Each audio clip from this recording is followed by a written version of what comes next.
Blog Talk Radio.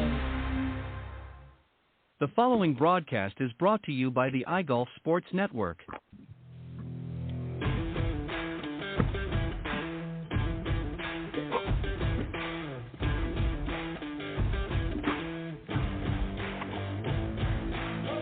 Golf Talk Live is sponsored by the iGolf Sports Network and Golf Tips Magazine. Here's Andrew to tell you more about our sponsors.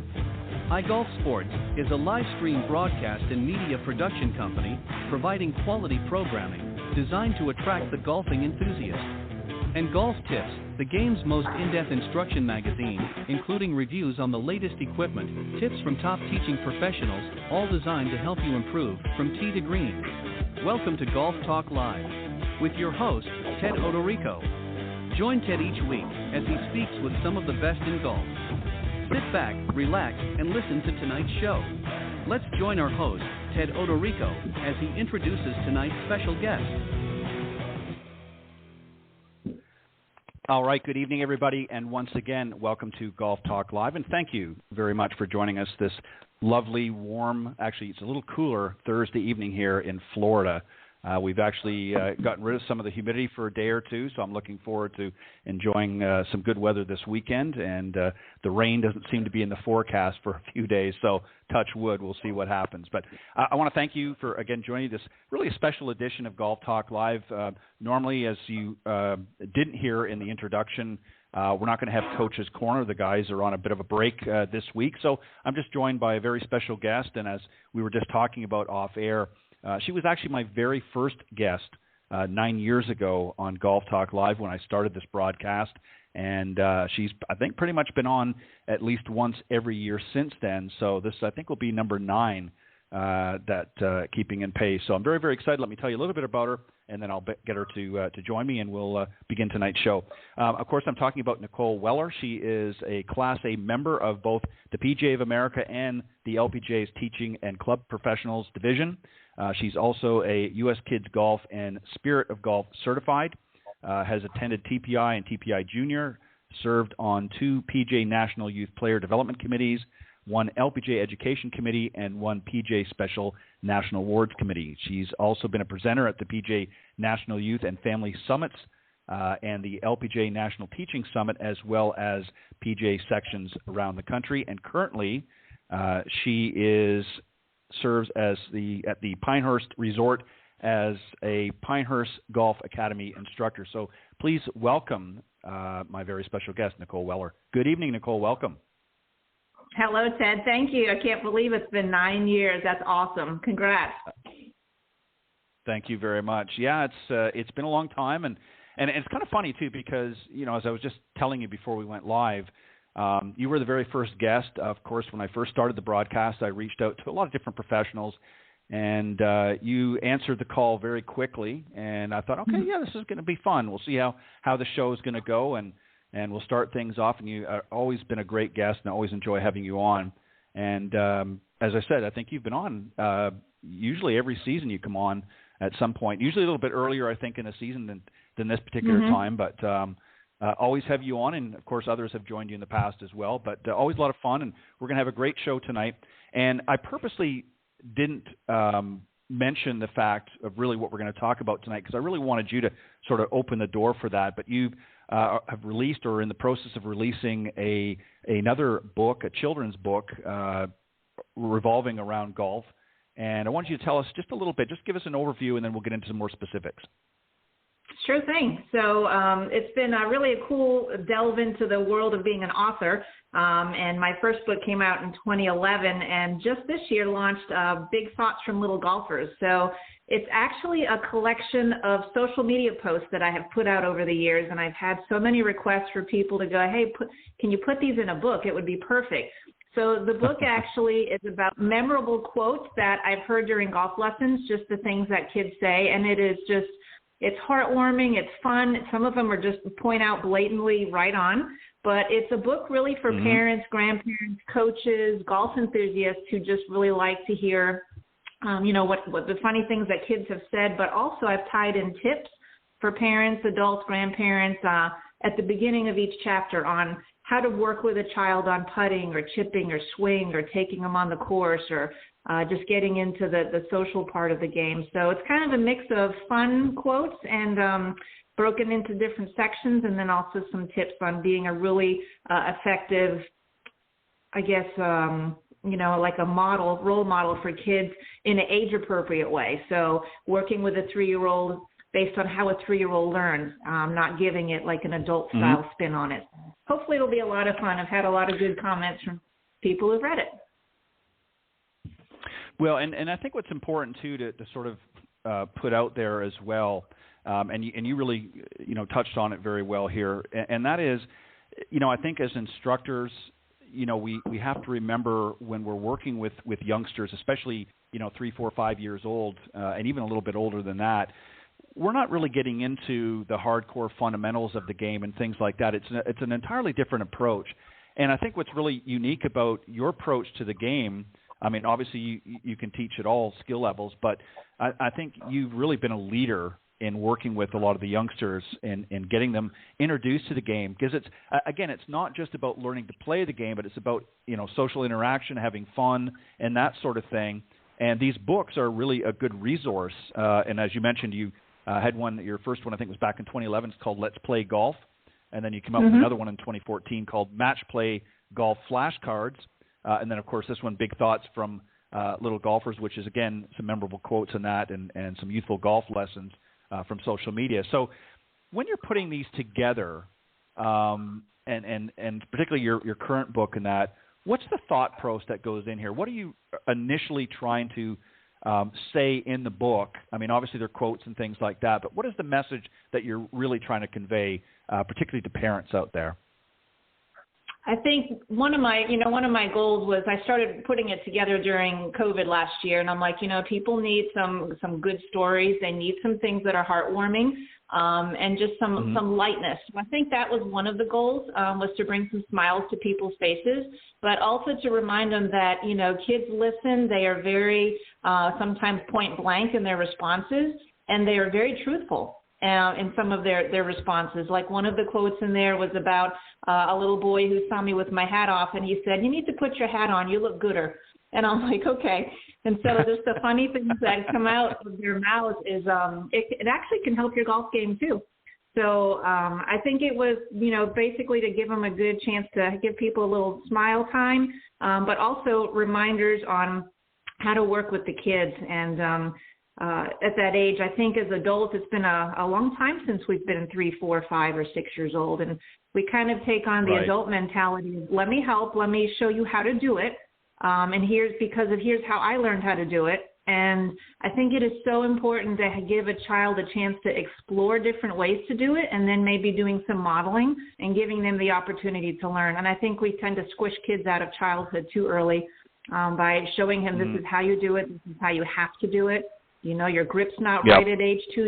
You need to switch your hands and do it the right way. And so, I will do some modeling, but, after a couple of swings, if it's a reverse grip for a while, then great. Main goal is for them to have fun. And our definition of fun as a 30, 40, 50, 60-year-old is going to be way different than a 3-year-old's definition of fun. So hopefully some of those reminders will help people. Yeah, and it's important because, I've had you on the show before, as I mentioned, and one of the things that we did one of the last times you were on here, we had a group of parents, of course, that have youngsters and at various different ages that play in the game, and it is a different approach, and I think it's important. I mean, we would all, for those that have children, would love to have their child be the next, latest and greatest player out on tour, but that really is dependent upon them, and I think also, as you said, if you get too pushy very early on, then the child ends up having a negative reaction because it becomes complicated.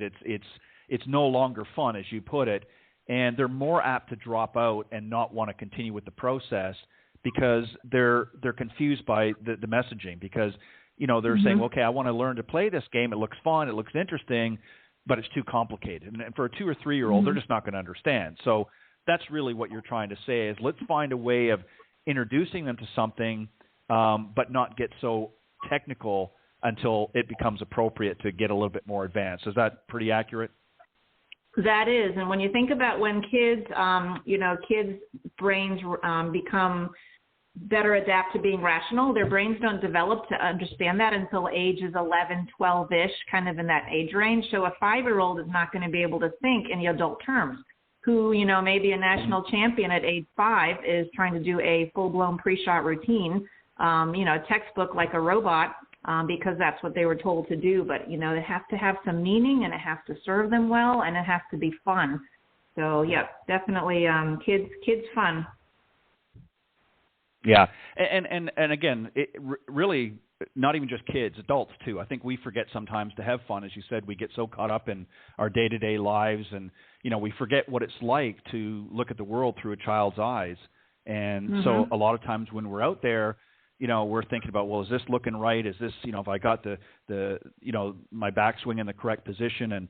And a lot of times we forget to just, hey, we're out here to have fun, enjoy the day. It's a beautiful day today, and let's just get out there and hit some great golf shots. And if we hit some bad ones, that's okay too. It's about really having fun. And that's really what, you're trying to instill with working with some of these youngsters. So tell us a little bit more about the book itself. I mean, how long did it take? You said you started it last year. Obviously, during COVID, we had a little bit more time earlier on, particularly to do other things. And I know you've been busy, obviously, with golf and that as well. But how long did it take you to sort of put things together? And what was the rationale in putting in what you did in the book as opposed to doing something different? Why did you want to get specifically into some of the social media quotes and things like that? What was it about that that particularly appealed to you?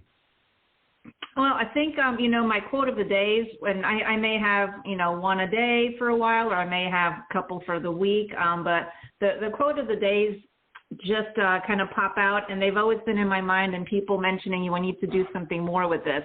And so I just thought last year, when everybody was hunkered down for a while, it's time for some of this to come out. So I started going through and compiling, and I went back through maybe 2015 on my Facebook pages and I gathered them up together, and I was trying to weed them out. And I actually had a couple of people, including my husband, look through and go, if we had to weed some of these out, which ones would they be? And I ended up putting most of them in. And so it was hard to turn some of them away. But I ended up grouping them into different topics like chipping or full swing or on course, or even some about job aspirations and food and animals. And so just the fun things that they've said. And I ended up finding Gatekeeper Press. Really enjoyed them. I wish I'd had them around for my first book, but they really helped as like a la carte type publisher, helped me put the book together, and whatever I needed, if it was distribution, I could sign up for that. If it was the cover page, I could sign up for that. So it was a really cool process, definitely easier this time around, and learned a lot. And I was able to import a lot of the illustrations from Jennifer, who did my first books. I was able to use some of those. They fit in there perfectly, found some other graphics, and away we went. So started last summer, early spring, late spring, early summer, and then went through the year and worked with the publishing and ended up having it come out, was about ready in February, March-ish, and then started a soft opening in June. So it was a good year-long process.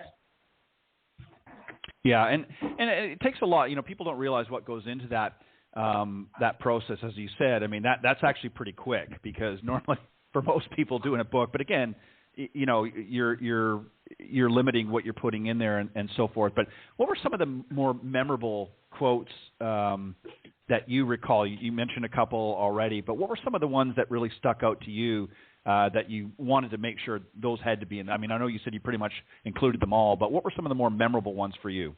It's funny. I just pulled a book out here in front of me and opened to the page, and it's the exact quote I wanted. So obviously this one keeps coming up in my energy here, but it's on page 8 for when you do get the book. But I actually have a couple of pictures in here. Most of these came from the Landings Club in Savannah, Georgia. And there's one picture. We had 3 trees on the range, and then 2. And at some point we ended up with 1 due to storms or lightning strike. But there's a picture of the single lone tree at the Deer Creek Range, and a quote says, 7-year-old student at a return range lesson. Hey, wow, is that a new tree? And this thing is tall and old, and it has been there forever. And it was just He just popped out of his mouth, right? There's another one I loved. This one's probably one of my first one years ago.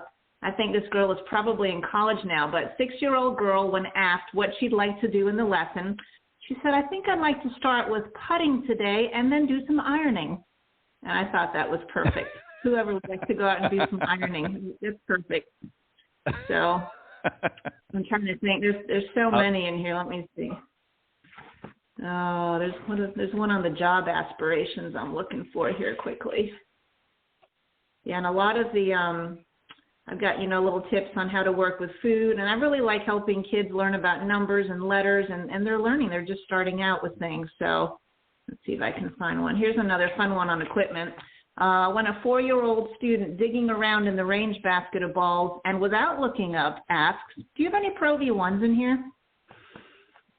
That was, I thought, pretty good. Wow. He knows which balls to look for. So. Right. Oh, let's see. Yeah. So the last one here, 5-year-old golfer aspirations. Me. What kind of job do you think you'd like to do one day as an adult student? Well, either a priest or a scuba diver. So I'm like, wow, that's a pretty good contrast. Yeah. Maybe both. You never know. You never know. It's Diving interesting. That's right. It's always interesting when you as the old saying goes, out of the mouth of babes. It's amazing what kids and how their perspective and how they look at the world so much differently than adults do. And, it's just amazing. Imagine what they think of when they're looking at something, when they're out on the range. To them, it's, we're looking at it from, okay, what do I have to do here? How do I have to get everything together? And they're just they're exploring, they're taking it all in. And, just to go back to the one that referenced the tree, is that a new tree? Obviously, on one hand, they're very observant to notice things, but at the other hand, they blocked out the fact that there were 2 other trees that were gone, that they didn't notice were gone, and the fact that this one, as you said, was quite large. So it's amazing when kids sort of put things in their own perspective, some of the stuff that they come up with, and it's very, very interesting. I imagine you had a lot of fun doing this book.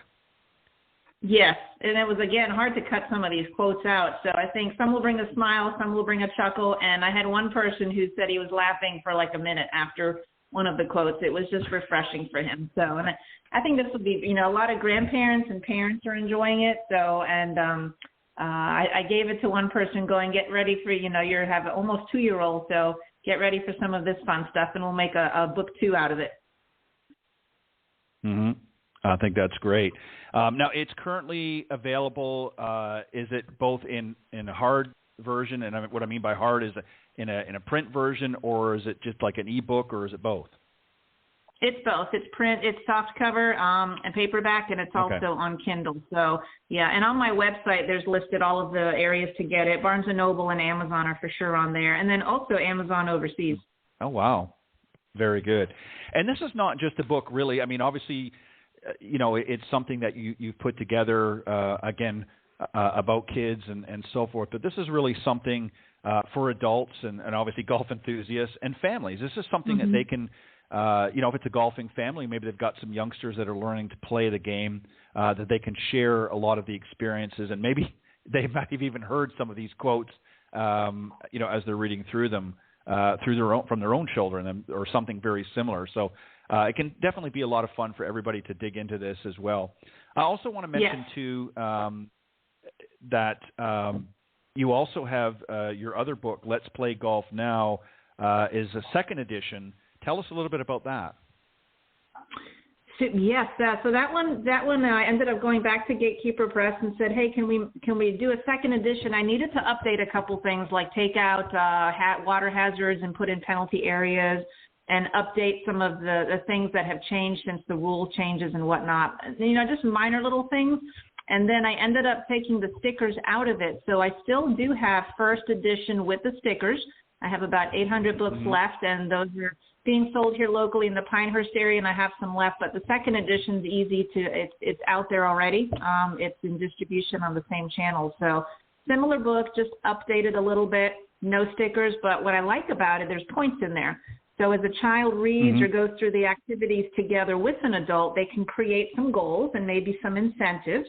and say when I get up to 20 points or 100 points or whatnot, this is my goal. So it helps them with reading.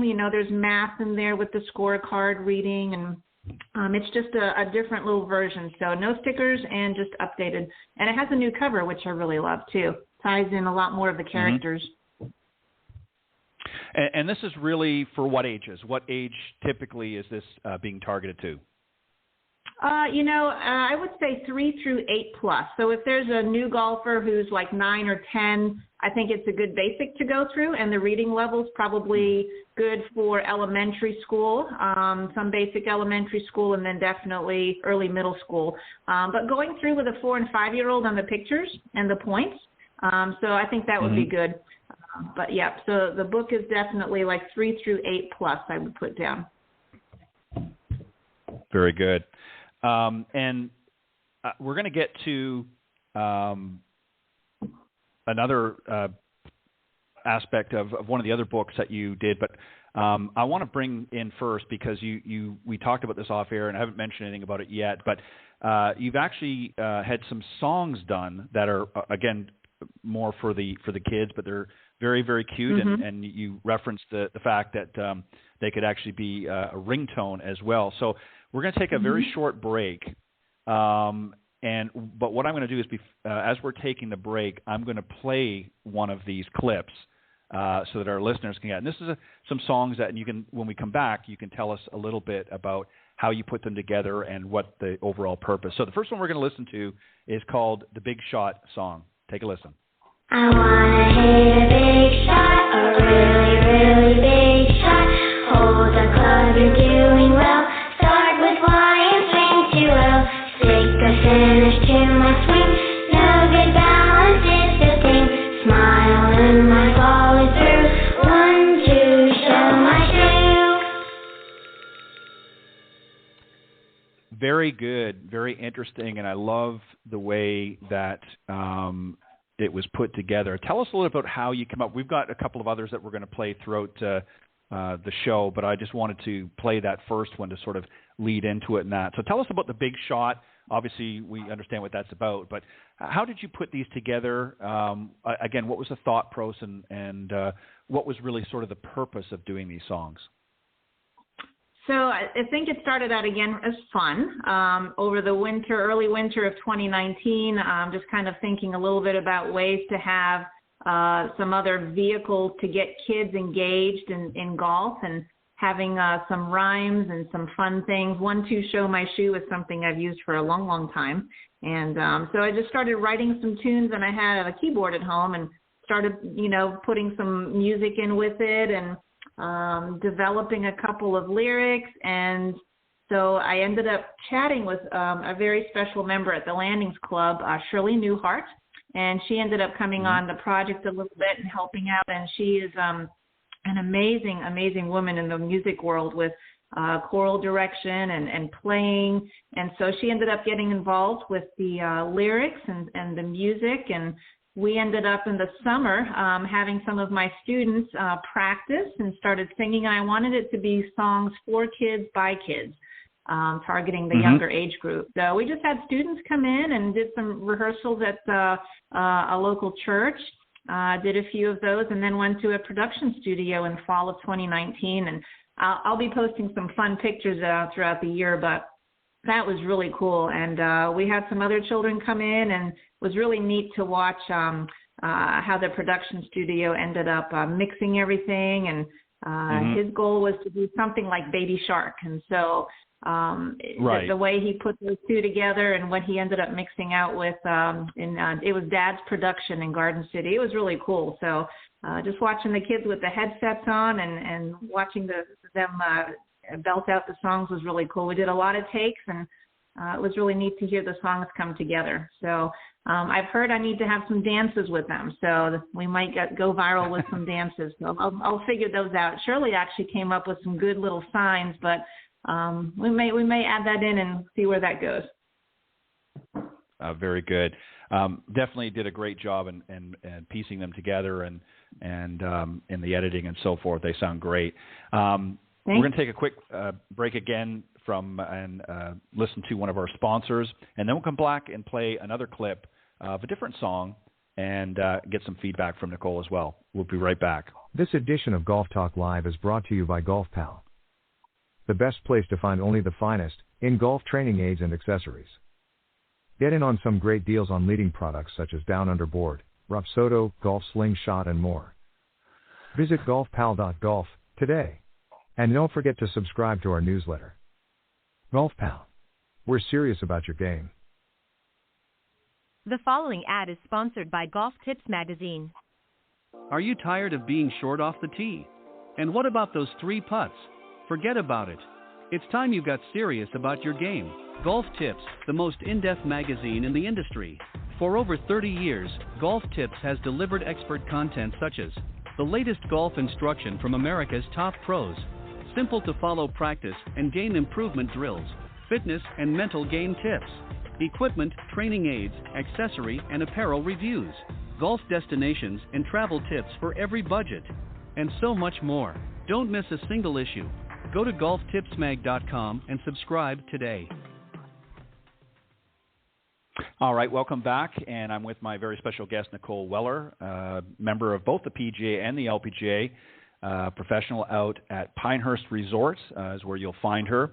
And we're just talking about her new book, her latest book, that is, called Big Thoughts from Little Golfers, memorable quotes during youth golf lessons that she put out this year.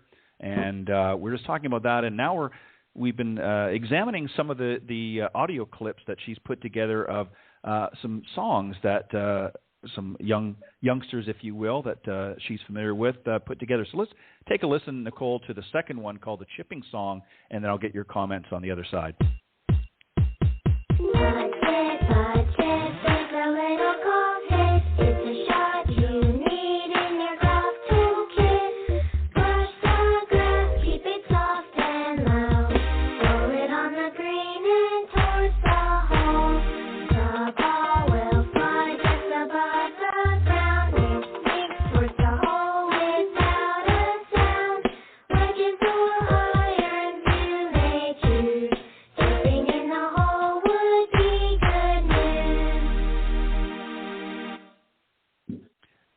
Definitely some words to live by. I think a lot of adults should listen to this many times before they head out to the golf course to practice and work on their technique. I think there's some good tips embedded in that song.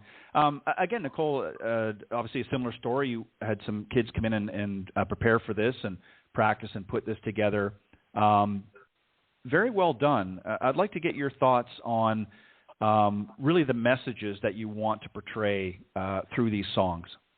I think basic skills, very basic skills, like in the Big Shot song, we talked about the letter Y, which would be setup, and then the letter L, which would basically be for adult lingo. As the swing goes back, a hinge, the arm goes out and the club steps back and forth. So Y's and L's, following through, holding balance, brushing the grass, those types of terminology that makes more sense to a 3, 4, 5-year-old than, an adult who might say, make sure you don't pick up your head.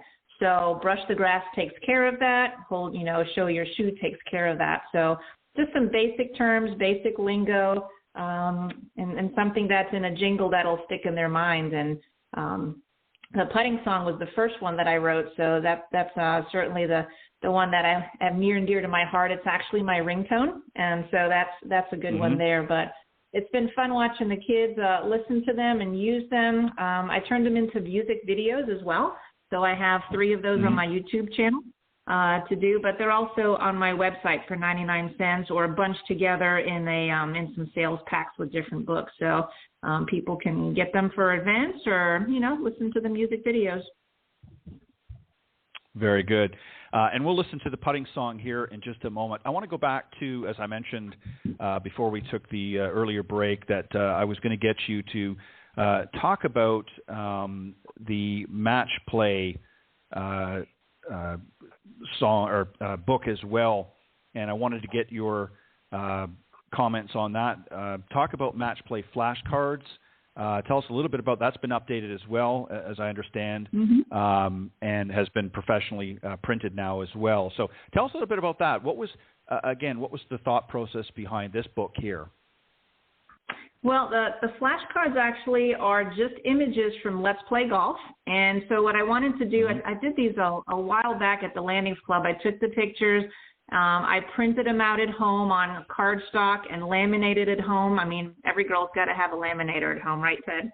So that's what I used to prepare them. I made them all up, learned a lot about laminating pouches. And so I actually produced them at home for a while. But the goal was just, again, while I know digital learning is cool and kids love it, I'm still really into hands-on. I want them moving. I want them acting, around. I want them hands-on, hand-eye coordination. So I just like taking the cards and teaching them what the concepts were. I initially started them on just pieces of paper, and the kids had to hold up who had the ball or who had the tee or who had the fairway, and then we had to make up a story with them. So then I turned those into flashcards. And I doubled them. So after they learn the terms, then we put them on the ground upside down, and then they have to find their matching cards. So especially with the youngsters, we leave the cards face up once they flip them over to make it easier. But, with the older kids, you can turn them over. And they're really good at the beginning of an event or something where you have downtime to keep them busy. That's where kids get in a lot of mischief, so to speak, when the transition periods are, they have nothing to do. They'll find their way to do things. So it gives them a great activity. In fact, on my website, Michelle Holmes did a really nice video of using them, and Tom Morton has some pictures of the kids using them. So they're basically to teach the kids about terms in golf and then working on their memory. So I found Smart Press, and they did a great job of creating them, and I have a little bag I pop them in, and it's nice to send them out. So very cool news. I'm actually going to be heading into the Bump and Baby store here in the village of Pinehurst, and we're doing an official launch at 2 signings, one in November, one in December, and Catherine's going to be selling those 2 as a set, which is really cool. So the book and then the cards. Very good. You've done so many different things, and I want to take a little bit of time here in a moment and talk about really about junior golf in general, and not so much from a tournament end of it, but just really some useful tips that can be helpful to parents. And then when we get towards the end, we'll wrap up again about the book and let the folks know where they can go to get their copies and so forth. But before I do that, I want to play the last clip, your favorite, of course, the putting song. And again, we'll get your thoughts and comments at the end of that.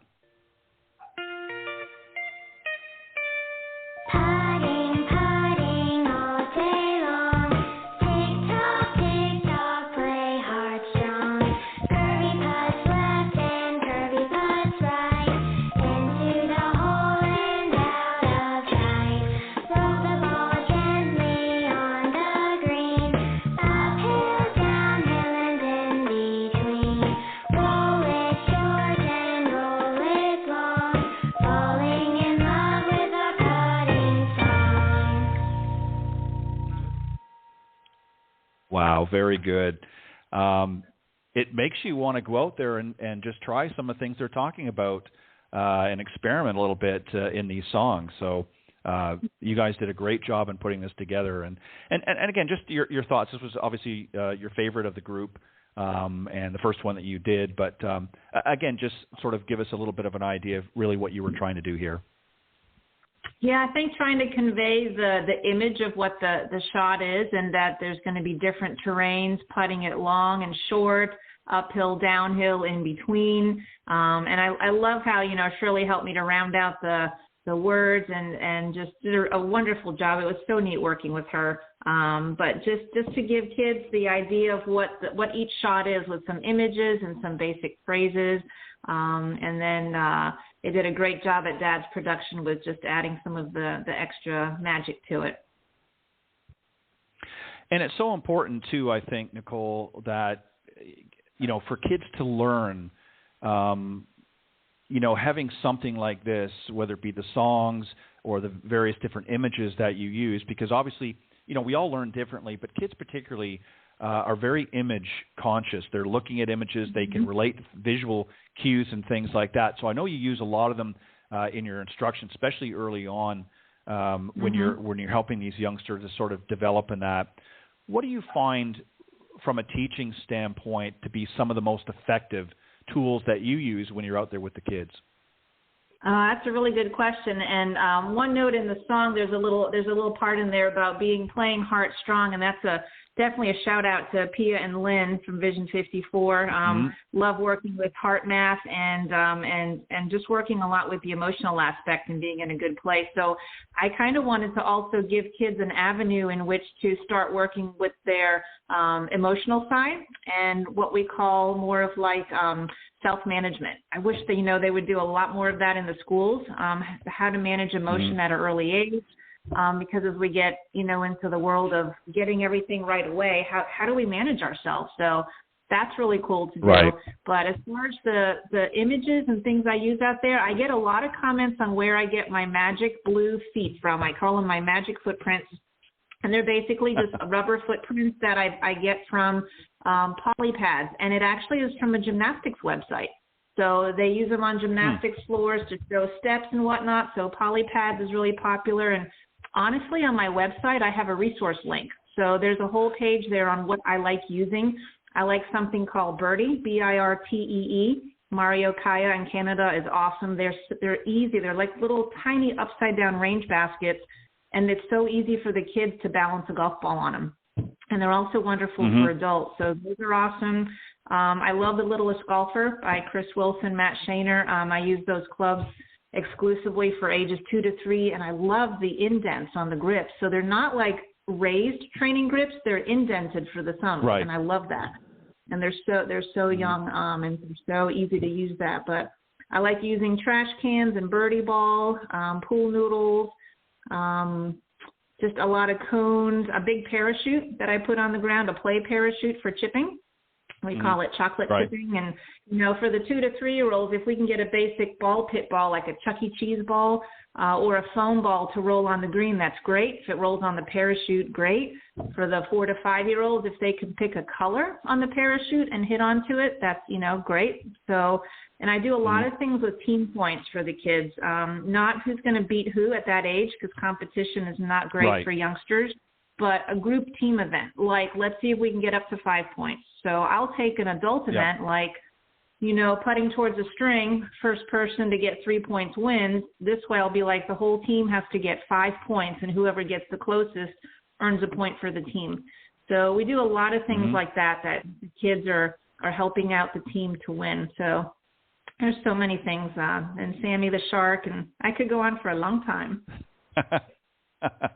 I know you've got quite the repertoire of tools of the trade, if you will, and it's very interesting, and it makes it very obviously, I guess, refreshing and new for you, because you do use so many different tools and products and things that you found over the years through trial and error and just references and things like that you've learned about over the years that have become very effective. I want to ask you a couple of questions, and this goes back to really something that we've talked about before, and that is sort of how do we get our youngsters involved in the game? Because obviously kids at 2 and 3 years old, they're not sitting around watching the Masters. They may see, something on TV and they're looking at it and, twitching their nose or furrowing their brow a little bit, but they don't really understand what's going on. So from a parent's perspective, how do you go about introducing your child to the game, and what's the best way to go about doing that? Well, I think, I was thinking of Tiger, who was apparently in the playpen watching TV, right, when he was 2 and just watched and started imitating that. He was entranced by that from what it looked like. But I think being a good role model, which actually for some parents it might be like, hey, well, I'm going to learn the sport too. And that's kind of how I learned. My dad took up the game at age 4, and he was learning. So I just went out and I spent time with him, and it wasn't necessarily hitting a ball. It was pulling his cards or chasing a frog by the pond with him or looking for golf balls. And those memories are those are priceless. So being in the yard with a ball oversized ball, like a 8 or 10 inch lightweight Walmart kickball, and a club, and just making up different games and you doing it and then them doing it.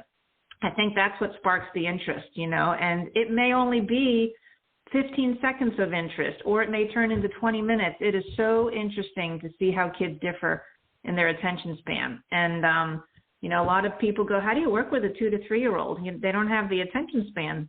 And I'm thinking, well, maybe they don't have the, you don't have the attention span they need, because they need to be moving and doing a lot of different things. And, if a parent or a grandparent sees a grandchild in pre-K or kindergarten, imagine what that classroom looks like. And it's so engaging for a child. There's a lot of colors. There's a lot of different things going on. I've always liked nap time, but nap time is good too.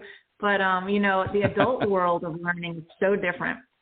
So I think getting out, doing having them do it with you, and let them figure out their way of doing it. They don't have to be adult correct yet. It is so important to let them find their ways. Sometimes it drives us crazy, like, I just want to fix that grip. And then I'm like, you know what? They've got so much time to do this, and we'll get there. We'll get there. And we live in an age of we've got to get it done so fast. And we don't want them to lose their childhood and their chance to explore. And I think it's really cool. I know Kate Tempesta, she's, somebody I really look up to. And now as a mom, she's going through watching her son go through soccer class. So now she's coming at it from the mom's perspective. And she's always been an amazing coach in that perspective. But it's been kind of cool to watch, to watch and see that unfold. But, Yeah, she's been on. She was on actually with you a few years back as well. She's been on the show a number of times, and she's great. Again, also works with a youth crowd as well, which is again very important. Another question I want to ask you, and again, I know you've sort of mentioned this a little bit earlier on in the show, but when you're working with particularly the really young kids, is it important to have them in a group environment very early on? And then at what point do you, as things progress and you see them taking a little bit more vested interest, when typically, I mean, I know nothing's carved in stone, but when typically is it okay or, not an issue to start weaning them off into more one-on-one time? Yeah, that's a really great question, because I've done a lot of both, actually. So I think the social environment is great for kids. Depending on a person's learning style and learning abilities. I mean, I've done individual lessons for an 18-month-old, a 2-year-old, 2.5, 3. It's very common for a parent or grandparent to bring them by. But it's playtime, and we do a lot of different things. So I've done very well with both. So for me, I'd like to say, individual session, half hour. It might even be 15 minutes, but a half hour at the beginning is fine. But you're helping them learn and explore and doing 2 or 3 different things. So when I work with the 2 to 5, I like one adult per child there. So I'm actually helping coach the parent and kind of rein them in if they start getting a little too adult with the kids, because they want to help. Right. But I've got to sometimes go, we're just doing, a TikTok brush the grass. Having them help me. So I'll remind them on that. But I'm starting a new 4-week series this week, and we'll do putting the first day, chipping the second, full swing with water balloons and big balls, and then Sammy the Shark on the last day with birdie balls. So that social group is great. And then I have some spin-offs from there. I think more of the spin-offs are the individual sessions, like grandparents have a kid visiting, and they want to bring their grandchild in for introduction to golf. And I think those are the individual lessons. So I'll never forget, I had a member at the landings, the family there, and he wanted to introduce his grandson to golf at age 4, and he had worked with a very famous instructor on his end. And when his grandson came to take the lesson, he had his camera, with the zoom lens, and he was there taking pictures, and he actually teared up. It was cool because he was able to give his grandchild that opportunity, to learn golf. So I think the one-offs are about the family sharing their love and seeing if there's an interest. And I have a very cool story. I share this in the national summits, but had an 18-month-old, didn't say one word to me the whole lesson, but copied pretty much everything I did. Maybe we did 4 or 5 bunker shots and hit a couple of big shots. And the grandmother wrote me an email with some video clips that she said, the rest of the day he came home and all he was saying was Coach Cole, 2 hands on club, so he was using the words, and then she was reading him his bedtime story that night. And he pushed the book away, and he pointed to her husband's night table, and he said, read. And it turned out to be a copy of Golf Digest, and he saw the picture of the golfer on there, and he said every night after that we just read Golf Digest. And so you never know, what you think they soak up. So I think individual sessions are great. I'm not going to do a weekly session with a 3-year-old, Sure. But peppering some sessions in, I would do putting, chipping, get them out on the course, show them how to use a ball washer when they get back in style. And, I have tiny rakes, put the ball in the hole from 2 feet away, just showing them where the game is. I think it's great. Well, and you mentioned earlier, Nicole, about, especially younger kids needing, we all do, but particularly the little ones need a variety. Obviously they're learning the game at some level, but they have to have a variety in activities.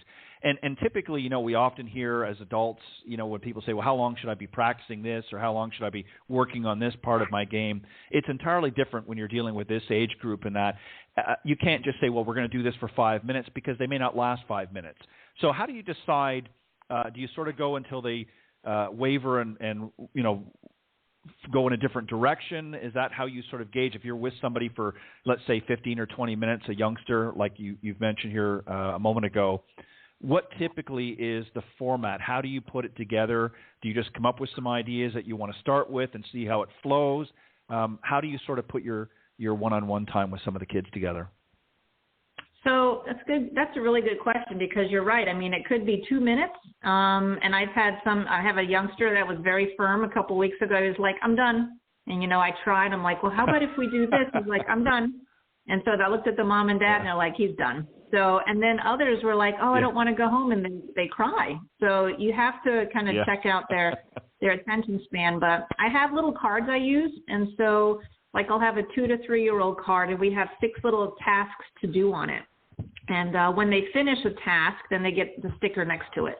And they help me put the sticker on. And so they aren't really focused on it a lot, but, some of them are like, I want to get the next sticker, especially as they get 4 and 5-year-olds. So, and then I have the second card for 2 to 5-year-olds and the third card for 4 to 5 more advanced. So I'll look at what they need to do, what we have on the card, and I'll ask, is there something really big and fun you want to do today? And if they want to do some full swing, we'll do that. If not, then I'll pick something to do. But earlier this week, I had a session with a 4-year-old, and his attention span, we went in the bunker. It took me about 5 minutes to get him to hit his first shot because he wanted to clean his club off in the puddle, and he wanted to draw in the sand. And, at that point, it's like, let's let him get used to it, and then we'll go from there. So I'm on his attention level. That's why I like the one-on-one, because I could do that with some kids. Right. And I like giving them the chance to explore and then redirect. And so I think in challenging them and, going, what, I don't know if you could get a golf ball out here in 10 seconds, or, the racing with them or counting down. And most of the time they'll engage in that. Sometimes they won't. And then, it's time to move on. So. Do you have, obviously you've been doing this for quite some time, so you have a sort of a repertoire, if you will, of things that have sort of tried and true methods that have worked for you and been successful. Do you have sort of a game plan when you first come out with that particular youngster and say, okay, we're going to start here and then kind of see where it goes and then shift on the fly? Or do you go to them first and say, okay, what is it you want to do? How do you begin, let's say, a session, and you can pick any age, but how do you begin? Is it to kind of, do you sort of test the waters with a few things to see how they are, whether they're receptive to it or not, and then shift? What's sort of the plan that you come up with to sort of start things off with, especially somebody new for the first time? Good question. So especially if they're coming for a one-off lesson because they're only in town visiting, then it might be more of some entertainment, a little bit of putting, a little bit of hitting. If they live here and they want to get going, then I'll probably have a little program. So first I look, are they coming in with clubs? Because if a 3-year-old proudly marches in with his clubs, you know he's pretty serious. He's got his clubs, and we have to check if they're the right length. And, you know, so if they have clubs, that gives me a little bit of an idea. And if I ask them what their clubs are and they can tell me every club, then I know they're ready to go. And then what I'll do is ask, is there something you'd like to do? And usually it's one little 3-year-old goes, I'd like to hit the big dog today. And I said, okay, so we're going to go work on some big shots. So, but a lot of times, like with my adult schools too, like if I do a Learn Golf in One Day program, I like to start small and build. I find that people do a great job going from a small to big swing instead of a big to small swing. So I'll do putting, a little easier to set up some of the activities and work with a smaller swing. Although, 2 and 3 and even 4-year-olds, their motor skills aren't developed yet. So some of them may take a big swing on the green and make it a divot. Now we've got a chance to talk about fixing the boo-boos on the green. I'll usually start small and work up unless they're into golf and they want to hit some bigger shots. So how do you switch from, because you're kind of, with students, you're potentially all over the place. I mean, you might have an 18-month-year-old at this point, then you might be, your next session might be with a 4-year-old or a 5-year-old and so forth. You've obviously got to switch your hat many times, I'm sure, through the day. How do you, from a personal standpoint, how do you cope with that? Because again, you're meeting them at their level, so it's not a matter of, okay, well, we're going to do this, and the next person comes, they're going to do the same thing, and that, because you can't do that if you've got such a diversity in age groups and that. So how do you organize your time, I guess, is the way. Do you sort of work with younger students, for the first little bit so that you kind of keep it going, or are you hopping all over the place in a sense where 1 minute you're working with the 18-month-old, the next minute it's the 4-year-old, then it's the 12-year-old, and so on and so forth? How do you put that together? Well, if it's, and I don't know if it's much different than somebody going through 10 lessons a day on the lesson tee with adults. So you might have a 75-year-old woman who just wants to learn golf to be with friends and family. And then the next session is a 12 handicap who's competing in the club championship. So I think even as all coaches will have from one lesson to another, it's not like this is going to be beginner golf day, and then the next day is going to be like competitive players. So I think it's every person's individual, and I look forward to it. I'm like, okay, I've got a 2 to 3-year-old lesson. And then, okay, I've got a 5-year-old coming in. Let's see where he is on his chart. So I think it's just addressing what each person needs. I've never really had to think about switching or getting ready. I like being ready to know, like, if I have 6 lessons in a day or 3, whatever, I want to go look and get all their sheets out and look at the notes and see what we can do. So the more prepared I am, the better chance I have of at least coming up with a plan A, because we know with 2 to 5-year-olds, you need to have a plan B and C ready as well and shift a little bit. So, but most of our golf schools with the academy, we're there early setting up and they run 8 to 3 on the fuller days. And then I have a couple lessons I can do in the afternoon after that. So it's there's a lot of different compartmentalizations during the day, so to speak. But I don't know, just bouncing back and forth with different levels, different people, and it's just a fresh visit every session. I love that. Yeah, and that keeps it fun for you. I mean, obviously, when you have such a mixture and a diversity of students coming in like that, and especially with youngsters, it I'm sure can be at times very entertaining for you as well. Oh, yeah. Watching them, I'm sure that alone would be a good book that you could probably follow up with next, is some of the other experiences that you've had along the ways, because I'm sure it's, again, a lot of fun. But Nicole, I want to wrap up as we get close. It's hard to believe that it's been just about an hour here already. But I want to, before we give them the information on the website and that, maybe again just talk about where your new book can be purchased, where it's available, and how they can go about getting it. And then also you mentioned about the videos and obviously the audio clips as well, how they can go about downloading those. Sure, that is all super easy. My website, NicoleWeller.com, has a store and product page, And you'll see on there, there's some information about everything, but also where to purchase. So everything is listed directly there. So I do all the sales of my flashcards, but there's listed and links directly into where you can get the books on Amazon, Barnes & Noble, bookshop.org. It's all listed on there with the links. And the songs have a tab too. So if you go to Stores and Products, there's a children's song tab. And you can look at the videos, and then you can purchase those. They're just 99 cents to purchase, and then I will email you the file after that. So everything is listed under that part of my website. Fantastic. What's next for Nicole Weller? Are you working on something else now that maybe another book or what have you that you're thinking about? I've had a student ask me, he's looking to write a book, and so I may collaborate a little with him on that. That was kind of a cool thing he mentioned to me. So I'll see what that's about. At the moment, nothing off the top of my head. I'm doing some fun things at the resort with some teaching, and it's been nice to team up with the group there. So I'll let you know. You'll be one of the first to know, Ted, when I have something up my sleeve. I appreciate that.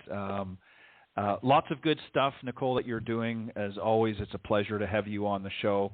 And again, go to NicoleWeller.com. All of the resources are available there, and you can reach out. Her contact information is there as well. But Nicole, much continued success. You do a great job in really introducing this game. You obviously teach at all levels, but you really do a fantastic job at introducing some youngsters to the game. And some of them may be future tour players down the road, and others just may develop a love for the game and just have a good time. And maybe at some point down the road when they have children and grandchildren, they'll want to pass that legacy on as well. So you're doing a great job, Nicole, as always. Much continued success, and you always have a home here on Golf Talk Live. I appreciate it.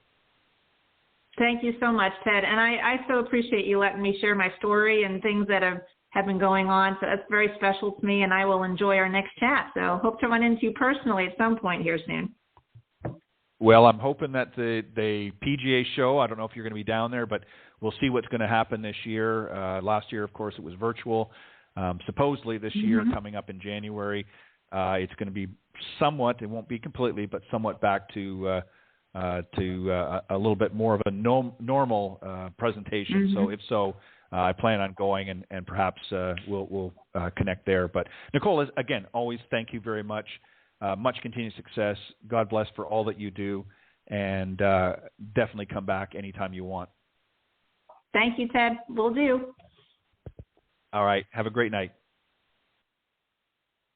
All right. That was my very special guest, PGA and LPGA teacher professional Nicole Weller. You can find her on NicoleWeller.com, and Weller is spelled Weller. You can go there and, again, check out all the resources that she has available. You can find out where to get her latest book, Big Thoughts from Little Golfers. It's on there as well.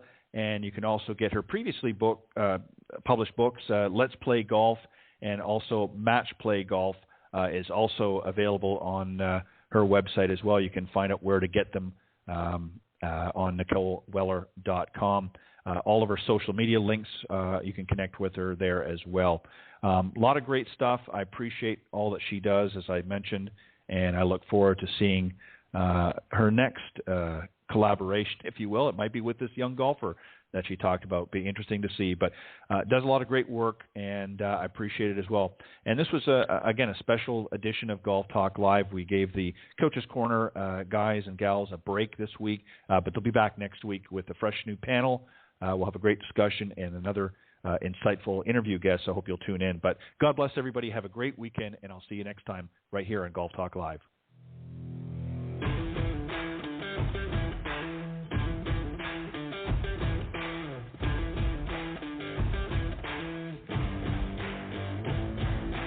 Thanks for joining us. We hope you enjoyed this week's broadcast of Golf Talk Live. Ted would like to thank this evening's special guest for joining him on the show. Remember to join Ted every Thursday from 6 to 8 p.m. Central on Golf Talk Live. You can also listen to Golf Talk Live on any of these social media platforms: iTunes, Stitcher, TuneIn, CastBox, Talk stream live, and of course Spotify. Be sure to follow Ted on Facebook, Twitter, and Instagram. If you're interested in being a guest on the show, send an email to Ted at ted.golftalklive@gmail.com. This has been a production of the iGolf Sports Network.